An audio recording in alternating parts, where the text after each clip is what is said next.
Hello, it's Scott Manley here. It's November 26th. It's time for another batch of Deep Space Updates, my roundup of this news that's been happening in space for the last couple of weeks. Has there been anything interesting happening in the last couple of weeks you want me to talk about? Let me think about that. But first, let's talk about the various rocket launches. So we'll go back to November 11th, when out of Vandenberg they launched Transporter 9, a rideshare mission carrying over 100 satellites this time. This is, of course, SpaceX's way of putting a lot of customers on one rocket and charging them a portion of the price.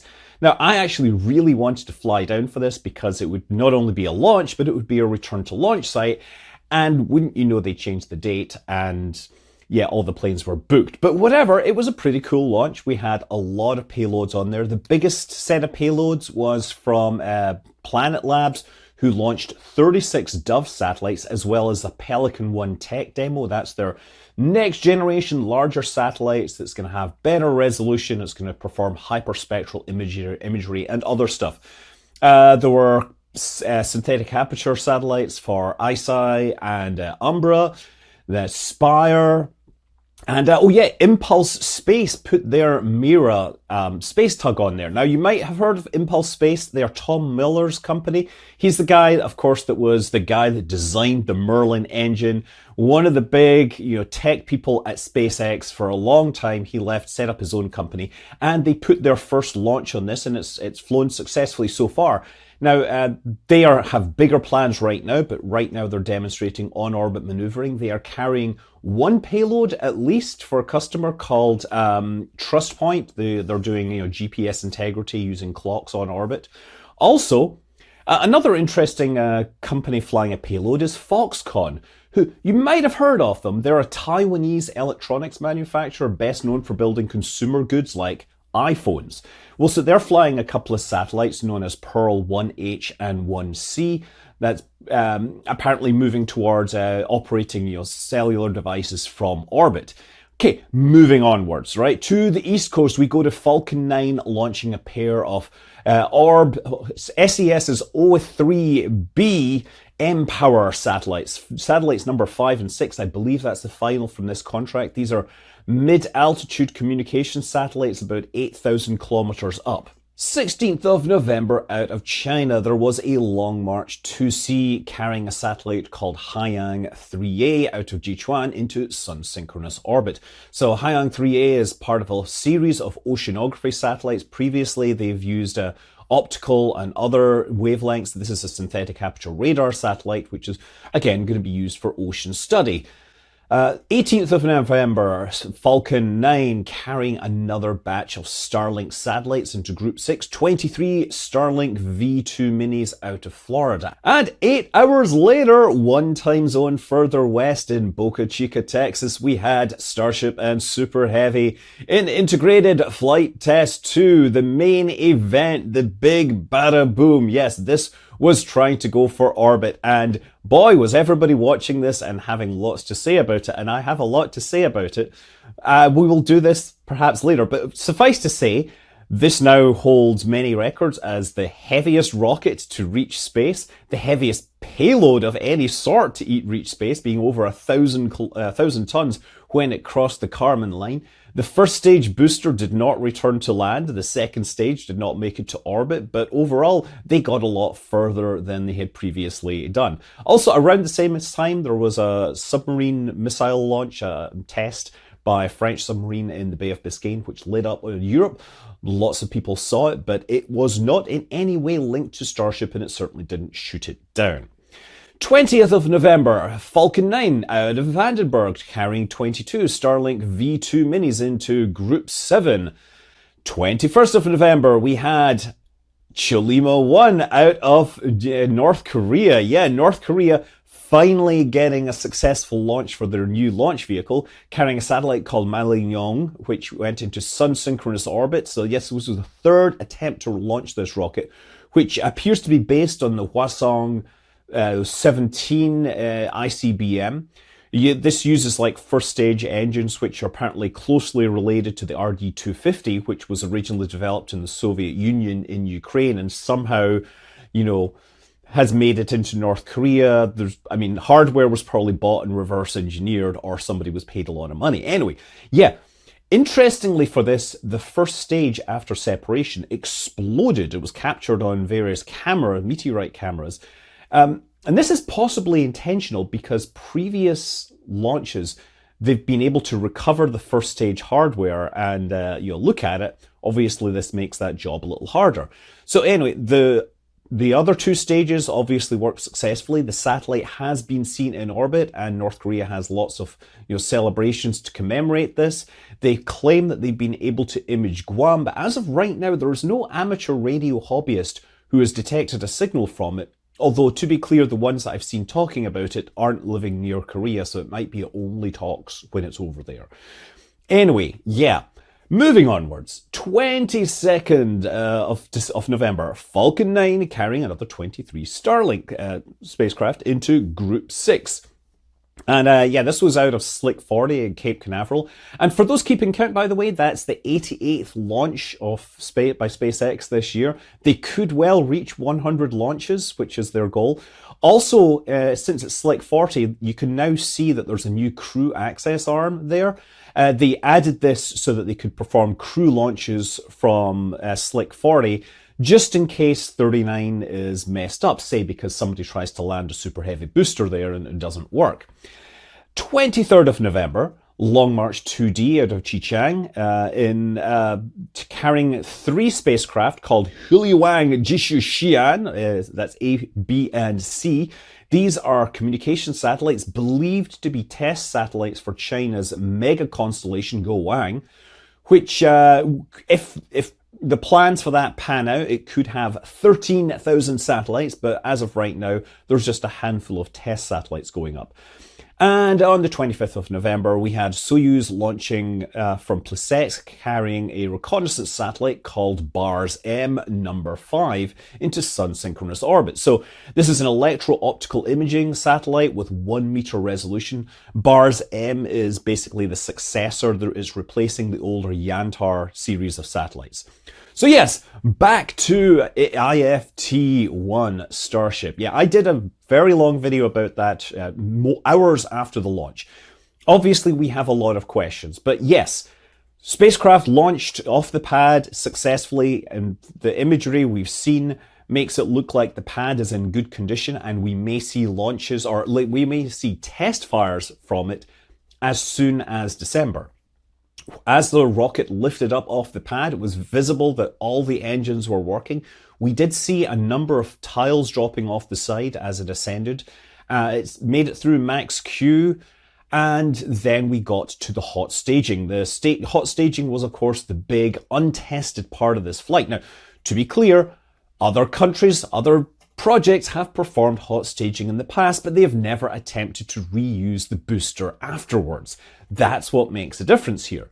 The booster had to perform this hot staging where it kept its 3 engines running. The second stage had to light up its engine, create some separation, throttle up those engines and escape, while the booster had to begin the flip over. And during this, it needed to make sure that the engines were continually supplied by fuel. That's why they kept the engines running, partly because they need to keep acceleration on all the stages to make sure the fuel remains at the bottom of the tanks. And looking at the acceleration values, and a bunch of people have observed this, at the moment where the second stage engines light up, the acceleration goes negative to a level that would imply that the booster was being pushed backwards, and therefore the fuel would have been getting lifted off the bottom of the propellant tanks. Fuel and oxidizer, to be clear.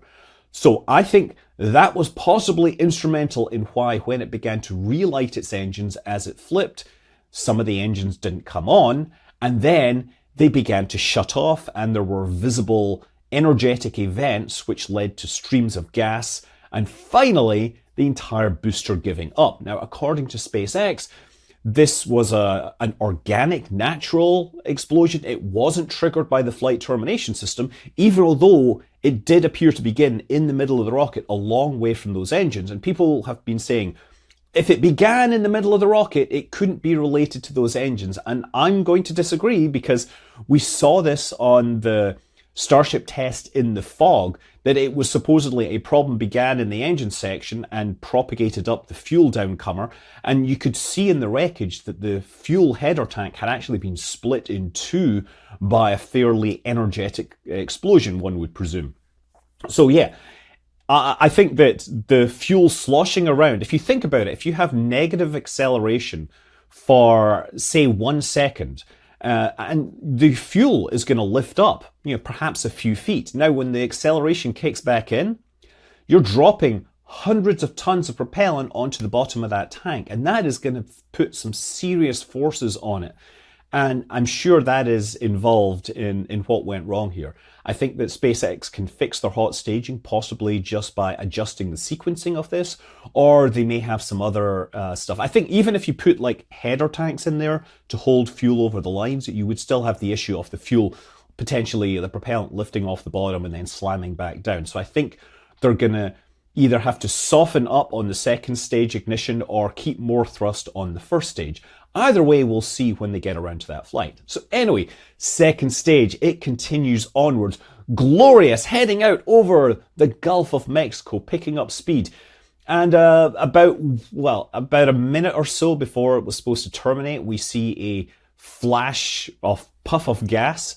And it was very obvious when I did the graph that the oxygen rate was depleting faster than before that. And then just before the oxygen gets depleted, we see a big, plume of gas, and finally a big cloud of gas, which is presumably the flight termination system kicking in. And we believe that SpaceX did actually program this, that this was an intentional activation of the flight termination system, because the spacecraft was essentially running out of fuel. If you plot the graph, it would have had enough time, assuming that it didn't have that, depletion. So I think that the flight termination system probably kicked in because they want to inertify the vehicle as much as possible for it smashing down in the middle of the Atlantic. And we saw trails of debris in photos from the ground from Puerto Rico. It'd be just north of there. But more interestingly, Astronomy Live did not travel down to Boca Chica with everybody else that was trying to get photos.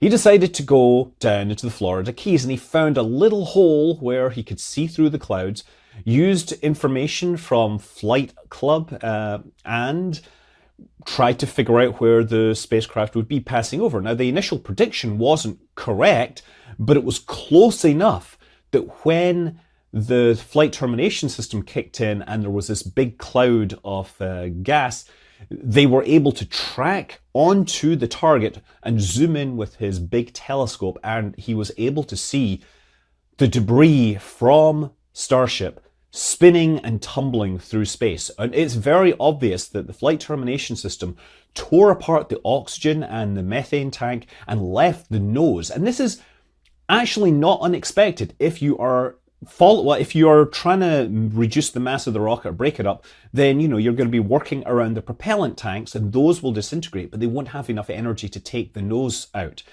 And strictly speaking, if you look at the regulations on thrust termination systems, they're not required to demolish something that big, although, to be clear, maybe those rules will change in the future.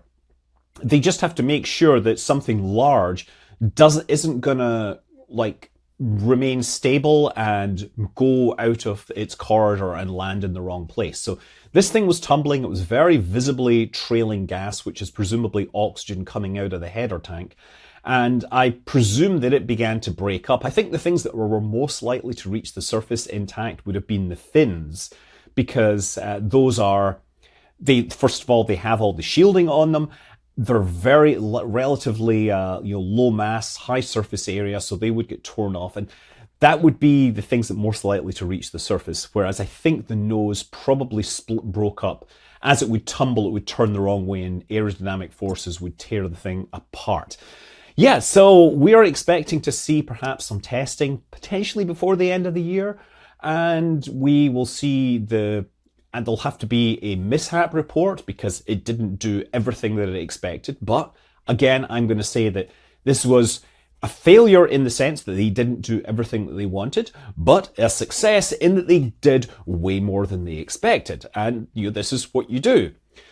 So, moving onwards, also in the last couple of weeks, there was an interesting presentation about Artemis 3 and the Starship human landing system, which was presented at NASA. And NASA now are planning on the order of, well, the number of launches required to put the Starship human landing system on the moon are in the high teens, right? That's the official quote. You're going to launch a depot Starship with some propellant in it, and then you're going to launch a lot of tanker Starships that will refuel this. And then when that's got enough propellant in it, they will launch the human landing system, which will dock with it, load up with fuel, and head out to the moon to perform its thing. And it looks like, based on NASA's current estimates, which are definitely subject to change given the Starship Super Heavy project is very much in flux, but it still looks like, high teens, which is consistent with what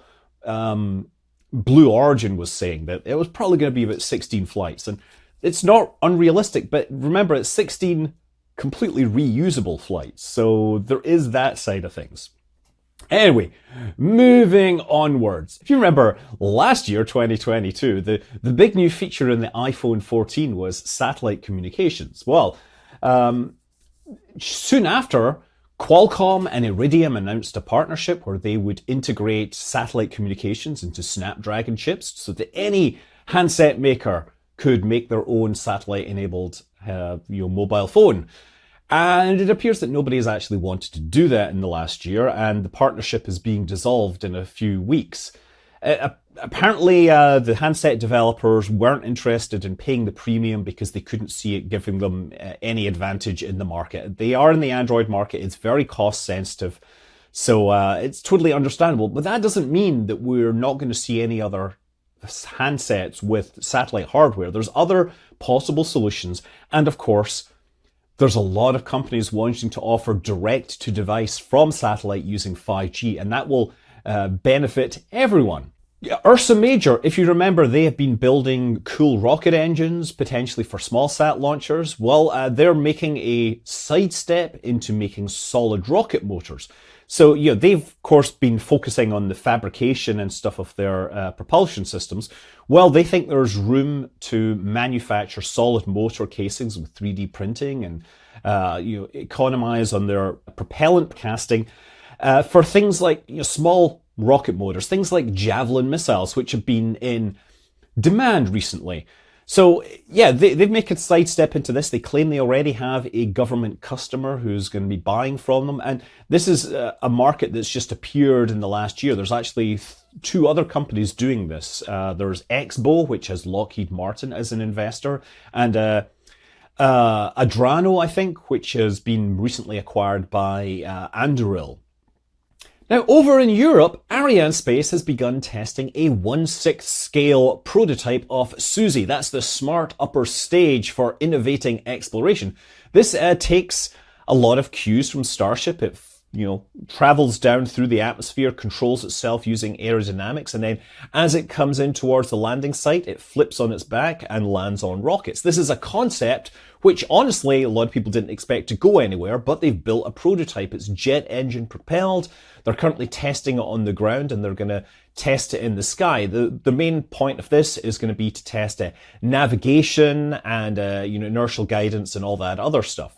The Psyche mission, which launched last month on a Falcon Heavy, has sent home its first experimental data. It's made the first demonstration of deep space optical communications.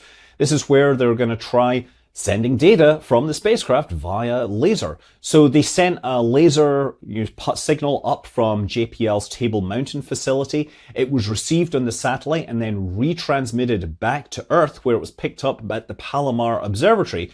And they had demonstrated high bandwidth communication from the satellite. The only thing is, of course, the satellite is in deep space. It's heading to Psyche, so it doesn't actually have any scientific data to send home at this time. But it is a demonstration of laser communications from deep space, which may hopefully take the load off the deep space network at some point in the future by allowing higher bandwidth communication from smaller facilities. The Mars sample return mission has also been in the news recently because it's facing something of a funding crunch.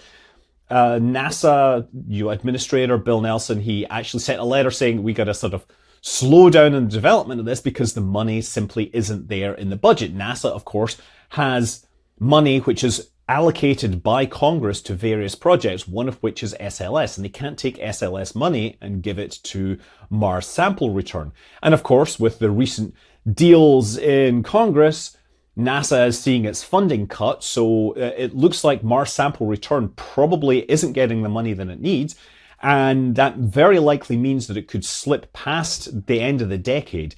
And that would mean that China potentially could get a sample back from Mars before the US.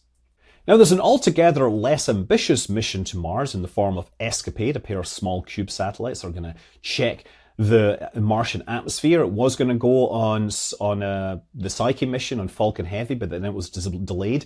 Now it's going to go on New Glenn, and now we know that this mission has a launch window which is going to be in August or September of next year. And this means that New Glenn has a hard launch date that it has to hit. Otherwise, it's going to be pretty embarrassed to miss that launch. Honestly, this is a really interesting choice of small payload and big rocket, given that New Glenn is a pretty darn huge rocket, and these are pretty small payloads that are going to Mars.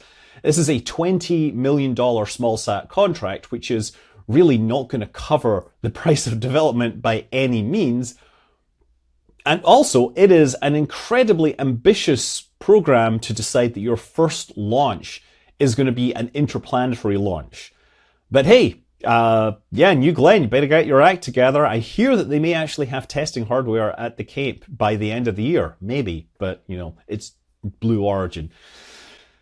Chinese rocket developer Landspace are also getting in on the shiny stainless steel rocket notion, and they announced a few weeks ago that they're planning the Juche 3, which will be a stainless steel Methalox rocket with a recoverable booster. It looks a lot like a Falcon 9, and it pretty much puts similar payloads up, 20 tons to low Earth orbit with in expendable mode, but 16 tons with a downrange recovery and 11 tons if they do a boost back and recover at the launch site. Now, Landspace are actually one of the more successful and innovative Chinese companies. They, of course, have the Juche 2, which is the first methane rocket to reach orbit. They are actually expecting to launch this again in the next few weeks, and we'll see if it's successful or not. Also, they are not the only Chinese company that's pitching recoverable boosters. Space Pioneer has already launched Tianlong-1, which was the first non-government liquid propellant rocket to reach orbit, but Tianlong-3 looks a lot like the Falcon 9, maybe a bit smaller, but it's a two-stage Kerolox booster with a recovered booster. Over in Europe, Ariane 6 just performed a successful long-duration static fire off the core, using the Vulcan 2.1 engine. It ran for 470 seconds, burning hydrogen and oxygen, and shut down correctly. Now, originally, they were counting down and around 2 minutes 42 before T0. They held the countdown, delayed the test by 45 minutes, but then they fired it up and it successfully operated on their launch site.